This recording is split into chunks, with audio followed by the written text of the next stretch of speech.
शेख सादी का एक वाक़या मैं आपके साथ डिस्कस करता हूँ। अपनी किताब गुलिस्तान शेख सादी में उन्हें तज़किरा किया है इसका। कहते हैं एक रात मैं सोया हुआ था, मेरे ख्वाब में दो फरिश्ते आए और वो मुझे आके कहते हैं कि आइए चलिए हम आपको जन्नत और दोज़ख की सैर कराते हैं। शेख कहते हैं मैं ख्वाब में घबरा गया कि क्या मतलब है जन्नत और दोज़ख की सैर कराते हैं।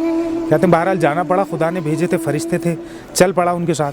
कुछ दूर जाने के बाद वो मुझे कहते हैं कि आइए चलिए हम आपको पहले दोज़ख की सैर कराते हैं। शेख कहते हैं कि दोज़ख का एक खाका मेरे जहन में बना हुआ था कि बहुत बड़ी सी जगह होगी, उसमें लोग होंगे, उसमें आग लगी हुई होगी और लोग जल रहे होंगे। कहते हैं वो सुन के घबराहट होने लगी तो चल पड़ा मैं उनके साथ। जब मैं वहाँ पहुँचा तो वहाँ का एक बड़ा अजीब ही मंजर था।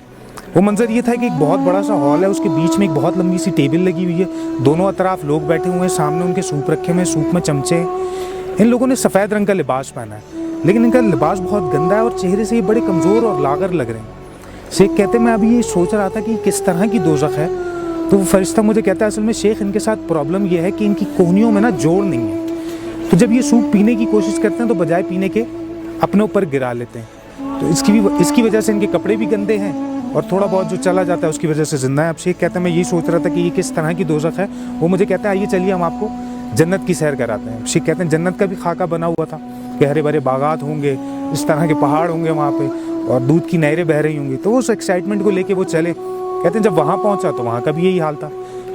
एक बहुत बड़ा सा हॉल था, बीच में टेबल लगी हुई थी, दोनों अतराफ लोग बैठे हुए थे, सामने उनके सूप रखे हुए थे, सूप में चमचे थे। इन लोगों ने भी सफ़ेद रंग का लिबास पहना है, लेकिन इनका लिबास बड़ा उजला और चमकदार है और चेहरे बड़े हसास बसास हैं, आपस में मुस्कुरा रहे हैं, बातें कर रहे हैं। शेख कहते हैं मैं सोचने लगा अच्छा ये सूप पी लेते हैं इसलिए ऐसे और वो नहीं पी पाते इसलिए ऐसे। ये मैं सोच ही रहा था। फरिश्ता मुझे कहता है नहीं शेख, प्रॉब्लम इनके साथ भी यही है, इनकी भी कोहनियों में जोड़ नहीं है। शेख कहते हैं मैंने सवालिया नज़रों से फरिश्ते की तरफ देखा तो फिर क्या डिफरेंस क्या है। फरिश्ता कहता है असल में शेख इनको जब भूख लगती है ना तो ये सूप खुद नहीं पीते, ये चमचे में सूप लेते हैं और अपने बराबर वाले को पिला देते हैं, इनके बराबर वाला इनको पिला देता है। शेख कहते हैं उस दिन मुझे समझ आ गया क्यों खुदा ने कुरान में बार बार नमाज के साथ ज़कात का जिक्र किया है कि नमाज कायम करो और ज़कात दो।